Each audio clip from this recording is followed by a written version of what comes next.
নমস্কার, আপনারা দেখছেন আপডেট বাংলা ইউটিউব চ্যানেল। জানাবো আজকের বাছাই করা কিছু গুরুত্বপূর্ণ খবর। প্রধান সংবাদগুলি জানার আগে শুরুতেই সংবাদ শিরোনাম। মমতা বন্দ্যোপাধ্যায় বিয়েতে ফের বিস্ফোরক সদ্য বিবাহিত দিলীপ ঘোষ। বাবাকে না পেয়ে ছেলের গায়ে গরম দুধ, হামলার পর পালিয়ে গেলেন বিজেপি নেতা, হইচই ঘটনায়। মুর্শিদাবাদে বাবা ছেলে খুনে এবার পুলিশের জালে মূল চক্রী। দীঘায় জগন্নাথ ধাম উদ্বোধনের দিন কাঁথিতে সনাতনী সম্মেলন, বয়কট মমতার ডাক শুভেন্দুর। বুথ থেকে ভূত তাড়াতে হবে, সরকারি চাকরি খেয়েছে ব্রিগেডের শেষের পরে বললেন সেলিম মীনাক্ষী। ভুতুড়ে ভোটার খুঁজতে দিল্লির দূত অ্যাপ নিয়ে বাড়ি বাড়ি যাচ্ছে তৃণমূল। মুর্শিদাবাদে অশান্তির ৩৫ নাটের গুরুকে চিহ্নিত করেছে পুলিশ, চলছে ধরপাকড় অভিযান। ফের কালিয়াচকে পরিযায়ী শ্রমিকদের মারধর যোগীরাজ্যে। এবার আসছে বিস্তারিত খবরে। মুর্শিদাবাদ হিংসা নিয়ে বর্তমানে সরগরম বাংলা। এই ইস্যুতে শাসক দলকে মুহুর্মুহু আক্রমণ করছে বিরোধীরা। এমতো অবস্থায় সুর চড়ালেন বিজেপির প্রাক্তন রাজ্য সভাপতি তথা মেদিনীপুরের প্রাক্তন সাংসদ দিলীপ ঘোষ। রাজ্যে আম্পা আইন জারি করার পর হুঁশিয়ারি দিলেন তিনি।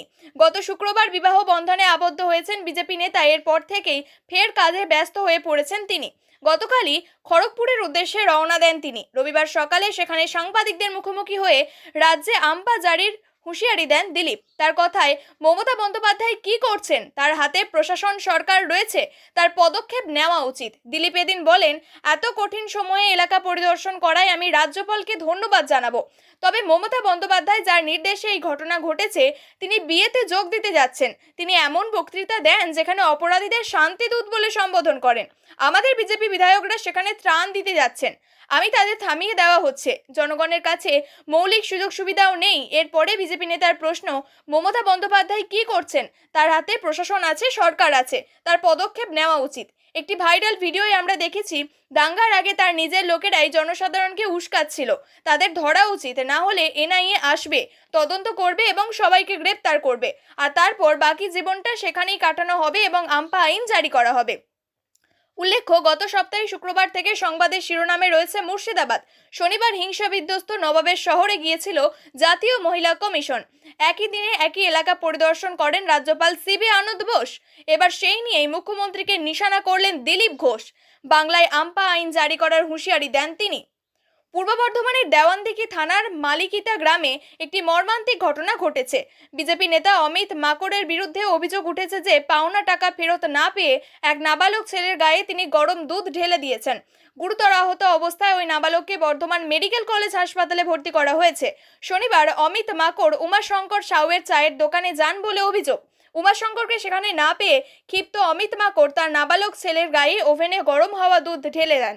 এতে ছেলে গুরুতরভাবে দগ্ধ হয়। ঘটনার পরেই নাবালককে উদ্ধার করে প্রথমে স্থানীয় হাসপাতালে এবং পরে বর্ধমান মেডিকেল কলেজ হাসপাতালে স্থানান্তরিত করা হয়। তার অবস্থা গুরুতর বলে জানা গিয়েছে। এই ঘটনার সামনে আসতেই দেওয়ানদিঘি থানার পুলিশ তদন্তে নামে। ঘটনায় জড়িত থাকার অভিযোগে পুলিশ বিজেপি নেতার সাগরেদ মৌসুম হাজরাকে গ্রেপ্তার করেছে।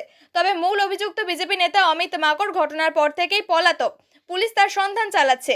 এই অমানবিক ঘটনা নিয়ে রাজনৈতিক চাপানোত্তর শুরু হয়েছে ইতিমধ্যেই। জেলা তৃণমূলের মুখপাত্র প্রসেনজিৎ দাস এই নারকীয় এবং হিংস্র আক্রমণের তীব্র নিন্দা করে বিজেপিকে ধিক্কার জানিয়েছেন। অন্যদিকে বিজেপি জেলা মুখপাত্র শান্তরূপ দে পাল্টা দাবি করেছেন যে এই ঘটনার সঙ্গে দলের কোনো যোগ নেই এবং আইনের পথেই চলবে। এই ঘটনার পুঙ্খানুপুঙ্খ তদন্ত এবং অভিযুক্তের শাস্তির দাবি জানিয়েছে নাবালকের পরিবার এবং স্থানীয় বাসিন্দারা। মুর্শিদাবাদে বাবা ছেলে খুনে এবার পুলিশের জালে মূল চক্রী। উত্তর দিনাজপুর থেকে গ্রেপ্তার আরও এক, ধৃতের সংখ্যা বেড়ে হলো 4। ওয়াকফ সংশোধনী আইনের প্রতিবাদে তখন উত্তাল মুর্শিদাবাদ। ধুলিয়ান পুরসভার জাফরাবাদে খুন হন হরগোবিন্দ দাস এবং তার ছেলে চন্দন দাস। এই ঘটনার আগেই 3 জনকে গ্রেপ্তার করেছিল পুলিশ। গতকাল শনিবার ধরা পড়ল আরও একজন। পুলিশ সূত্রে খবর, ধৃতের নাম জিয়াউদ্দিন হক ওরফে চাচাকে। ধুলিয়ানেরই সুলিতানা গ্রামের বাসিন্দা তিনি। উত্তর দিনাজপুরের চোপড়া থেকে জিয়াউলকে গ্রেপ্তার করেছে পুলিশ। ঘটনার পর থেকে পলাতক ছিল সে। মুর্শিদাবাদে অশান্তি আবহে বাবা ও ছেলেকে খুনের ঘটনায় রীতিমতো তোলপাড় শুরু হয়েছে রাজ্যে।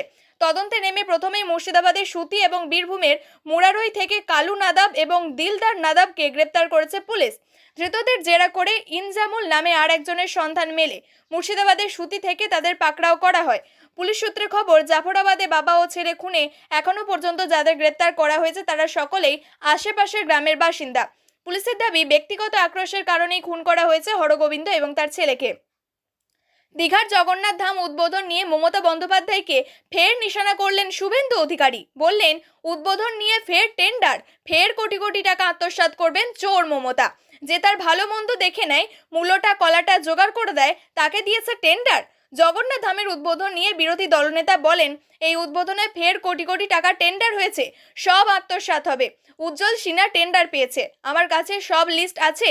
তিনি আরও বলেন, ওই অক্ষয় তৃতীয়া দিনে সনাতনী সম্মেলন করব। রাজ্যের 500-এরও বেশি সাধু ওই দিন থাকবেন। সারাদিন হোমযজ্ঞ, গীতাপাঠ, ভগবত কথা, চিন্ময় প্রভুর জন্য প্রার্থনা, মুর্শিদাবাদে আক্রান্তদের জন্য প্রার্থনা, সব হবে। সমস্ত গ্রামে সনাতনী ধ্বজ লাগানো হবে। সকাল 9টা থেকে অনুষ্ঠান শুরু। এদিন জগন্নাথ ধাম উদ্বোধনের দিন কাঁথিতে সনাতনী সম্মেলনে জমায়েত করে বয়কট মমতা বলে ডাক দিলেন শুভেন্দু। কোনো রাজনৈতিক পতাকা থাকবে না। দক্ষিণবঙ্গ জুড়ে গরমের প্রকট দাপট ধেয়ে আসার মুখে ব্রিগেড সমাবেশ ডেকেছিল বামেরা। তাতেও ভিড় ছিল চোখে পড়ার মতো। রাজ্যের বিভিন্ন প্রান্তের মানুষের বাস এবং ট্রেনে জমায়েত হন রবিবার ব্রিগেডে। নেতৃত্বে বারবার উঠে আসে শ্রমের মর্যাদা এবং অধিকার প্রসঙ্গ। ব্রিগেড সমাবেশের পরে মোহাম্মদ সেলিম সাংবাদিক সম্মেলনে বলেন, ব্রিগেডে যত লোক হওয়ার কথা ছিল তার থেকে অনেক বেশি হয়েছে। আমি মনে করি লড়াই সবে শুরু হয়েছে। খেটে খাওয়া মানুষ, শ্রমজীবী মানুষ পারিশ্রমিকের জন্য লড়াই করছে। আরও তীব্র লড়াই হবে, আর তা তারা আদায় করেই ছাড়বেন। সেলিম আরও বলেন, মানুষকেই প্রতিটা বুথ থেকে ভূত তাড়ানোর ব্যবস্থা করতে হবে। চারিদিকে সব নকল পুলিশ অফিসার, নকল পোলিং এজেন্ট সেজে ঘুরে বেড়ায়, সবাইকে তাড়াতে হবে, তবেই সঠিক বিচার সম্ভব। মীনাক্ষী মুখোপাধ্যায়ও এদিন সাংবাদিক সম্মেলনে বলেন, পশ্চিমবঙ্গে আসল ভোট হয় নাকি? এ রাজ্যে তো ভোট লুট হয়। মানুষ সঠিকভাবে নিজেদের মত জানাতে পারে নাকি? তৃণমূল কংগ্রেসকে কটাক্ষ করে বলেন, আসলে এদের আর লজ্জা বলে কিছু নেই। এরা চাকরি চুরি করে, দুর্নীতি করে, টাকা খায়, তারপরে গরিব খেটে খাওয়া মানুষদের লড়াইকে এরা কটাক্ষ করে। এই সব কিছু থেকে পিছিয়ে যাবে না কর্মী সমর্থকরা। ওরা যেভাবে এতদিন প্রতিবাদ করেছে, রুখে দাঁড়িয়েছে, ওরা এইবারেও সেইভাবেই রুখে দাঁড়াবে। 26,000 শিক্ষকের চাকরি যাওয়াকে কেন্দ্র করে মুখ খোলেন মীনাক্ষী। বলেন, ওদের কারোর চাকরি যায়নি, সরকার তাদের চাকরি খেয়েছে। রাজ্য সরকার কটা টাকা নিজেদের পকেটে ঢোকানোর জন্য এত বড় কাজটা করলো?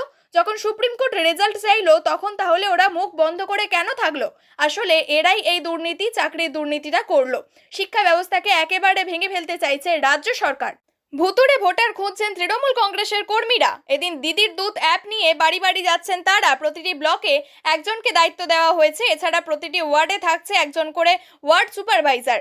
এই ওয়ার্ড সুপারভাইজারদের কাজ অগ্রগতি খতিয়ে দেখতে 4 মে দমদম ব্যারাকপুর সাংগঠনিক জেলা টিটাগড়ের জেলা অফিসে বৈঠক ডাকা হয়েছে। ভুতুড়ে ভোটার খুঁজছেন তৃণমূল কংগ্রেসের কর্মীরা। এজন্য দিদির দুধ অ্যাপ নিয়ে বাড়ি বাড়ি যাচ্ছেন তারা। প্রতিটি ব্লকে একজনকে দায়িত্ব দেওয়া হয়েছে। এছাড়া প্রতিটি ওয়ার্ডে থাকছেন একজন করে ওয়ার্ড সুপারভাইজার। সেই ওয়ার্ড সুপারভাইজারদের কাজের অগ্রগতি খতিয়ে দেখতে 4 মে দমদম ব্যারাকপুর সাংগঠনিক জেলা টিটাগড়ের জেলা অফিসে বৈঠক ডাকা হয়েছে। সেখানে কোথায় ভোটার তালিকা নিয়ে কি রকম সমীক্ষা হয়েছে তা নিয়ে আলোচনা হবে। এই সাংগঠনিক জেলায় 250-এরও বেশি ওয়ার্ড সুপারভাইজার নিযুক্ত হয়েছেন।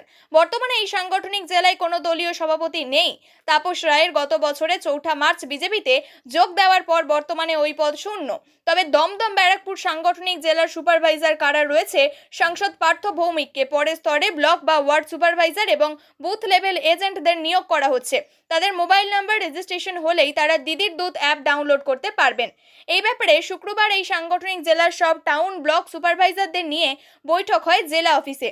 তৃণমূল সুপ্রিমো মমতা বন্দ্যোপাধ্যায়ের বাংলার ভোট রক্ষা কর্মসূচি সফল করার নির্দেশ দেওয়া হয় তাদের। সেই কাজের অগ্রগতি খতিয়ে দেখতে 2 সপ্তাহ পরে 4 মে ওয়ার্ড সুপারভাইজারদের নিয়ে ফের বৈঠক করা হবে বলে জানান সাংসদ পার্থ ভৌমিক। তিনি বলেন, ত্রুটিমুক্ত ভোটার তালিকা তৈরি করাই আমাদের লক্ষ্য। সেই কাজ আমরা শুরু করে দিয়েছি।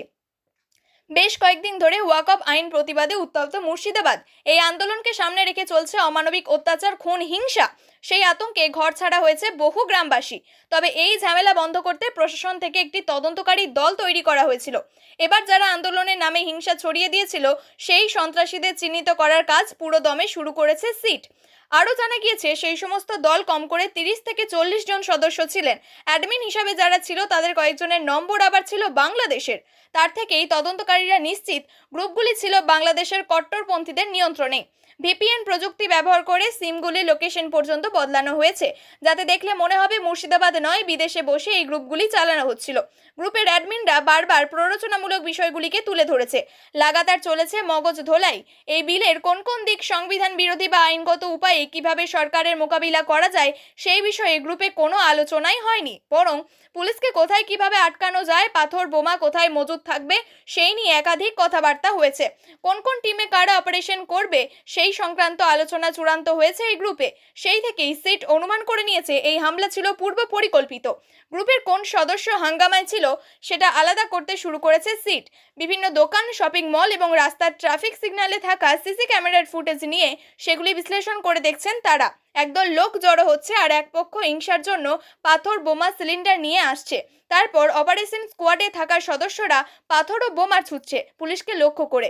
সেই ভিডিওগুলি থেকে এমন 35 জনকে চিহ্নিত করেছে সিট, যারা এই পরিকল্পনার সঙ্গে জড়িত ছিল। তাদের খোঁজ করার কাজ ইতিমধ্যেই শুরু হয়ে গিয়েছে পুলিশের তরফ থেকে। ফের মালদহের কালিয়াচকের পরিযায়ী শ্রমিকদের মারধর করা হয় উত্তরপ্রদেশে। মালদহের কালিয়াচকের ছোট সুজাপুর সহ পার্শ্ববর্তী এলাকার প্রায় 23 জন বাঙালি পরিযায়ী শ্রমিকদের মারধর করা হয় বলে অভিযোগ। মারধরের পর উত্তরপ্রদেশের পুলিশ এসে ওই পরিযায়ী শ্রমিকদেরই তুলে নিয়ে গিয়ে আটক করেছে বলে অভিযোগ শ্রমিকদের পরিবারের। খবর পেয়ে তড়িঘড়ি ছুটে যান কালিয়াচক থানার এবং লিখিতভাবে অভিযোগ দায়ের করেন পরিযায়ী শ্রমিকের আত্মীয় স্বজনেরা। ঘটনাটি ঘটেছে উত্তরপ্রদেশ রাজ্যের কুশিনগর এলাকায়। পরিবার সূত্রে জানা যায়, শুক্রবার পরিযায়ী শ্রমিকরা অর্থাৎ ফেরিওয়ালারা ফেরি শেষ করে রান্নার কাজ করছিল। সেই সময় উত্তরপ্রদেশের কুশিনগর এলাকার বেশ কিছু সমাজবিরোধী লোকজন তাদের বাসায় ঢুকে আচমকা বেধড়ক মারধর করে এবং ওই সময় তৎক্ষণাৎ শ্রমিকদের উত্তরপ্রদেশ রাজ্য বা এলাকা ছেড়ে চলে যাওয়ার হুমকি দিতে থাকে। ঘটনা জানাজানি হতেই উত্তরপ্রদেশের ওই এলাকার পুলিশ এসে সমস্ত পরিযায়ী শ্রমিকদের আটক করেছে। আরও জানা যায়, শ্রমিকরা বাংলা ভাষায় কথা বলার জন্য নাকি তাদের ওপর চড়াও হয় এবং মারধর করে গালাগাল করে বলে অভিযোগ। প্রসঙ্গত, এর আগেও বহু রাজ্যে পরিযায়ী শ্রমিক ফেরিওয়ালাদের উপর নানান অত্যাচারের ঘটনা ঘটেছে। গত বছরে উড়িষ্যা, আসামের মতো রাজ্যগুলিতে অমানবিক নির্যাতন এবং অত্যাচারের শিকার হয়েছেন কালিয়াচকেরই ফেরিওয়ালা শ্রমিকরা। তাদের কোনো দোষ ত্রুটি ছাড়াই মালপত্র ভাঙচুর করা, ছিনিয়ে নেওয়া, জিনিসপত্র নষ্ট করে দেওয়া, অকথ্য ভাষায় গালিগালাজ করা, চড় থাপ্পড়, কিল, ঘুষি, পিটিয়ে মেরে দেওয়া থেকে শুরু করে নানানভাবে হয়রানির শিকার হয়েছে পরিযায়ী শ্রমিকরা। মালদহের আফরাজুলের কথায় আজও মানুষের মুখে শোনা যায়, ট্রেনে জামাল মোমিনকে হেনস্থার ছবি জলজল করছে। মব লিঞ্চিং থেকে এর নামে সেনাউলকে হত্যা, এখানেই প্রশ্ন জাগছে বিভিন্ন মহলে। মালদহের পরিযায়ী শ্রমিকরা ভিন রাজ্যে সুরক্ষিত নয় বলে অভিযোগ উঠছে চরমে। পরিযায়ী শ্রমিকরা এই ধরনের হয়রানির শিকার থেকে বাঁচতে চান। উত্তরপ্রদেশের এই ঘটনায় পশ্চিমবঙ্গ সরকারের মুখ্যমন্ত্রী মমতা বন্দ্যোপাধ্যায়ের হস্তক্ষেপ দাবি করেছেন পরিযায়ী শ্রমিকদের পরিবার। তাদের দাবি, যেসব রাজ্যে বেশিরভাগ বাঙালি শ্রমিকরা পেটের দায়ে কাজ করে, বিশেষ করে মহারাষ্ট্র, উড়িষ্যা, আসাম, মণিপুর, তামিলনাড়ু, কেরালা, গুজরাটে তাদের সুরক্ষা নিশ্চিত করার দাবি জানানো হয়েছে ওই সমস্ত পরিযায়ী শ্রমিকদের পরিবারের তরফ থেকে। এ ব্যাপারে তারা রাজ্য সরকারকে কড়া পদক্ষেপ চান। যদিও পরিযায়ী শ্রমিকদের পরিবারের অভিযোগের ভিত্তিতে বিষয়টি খতিয়ে দেখছে কালিয়াচক থানার পুলিশ। প্রিয় দর্শক, নিয়মিত সঠিক খবরগুলি সঠিক টাইমে পেতে সাবস্ক্রাইব করুন আপডেট বাংলা চ্যানেলটিকে। ধন্যবাদ।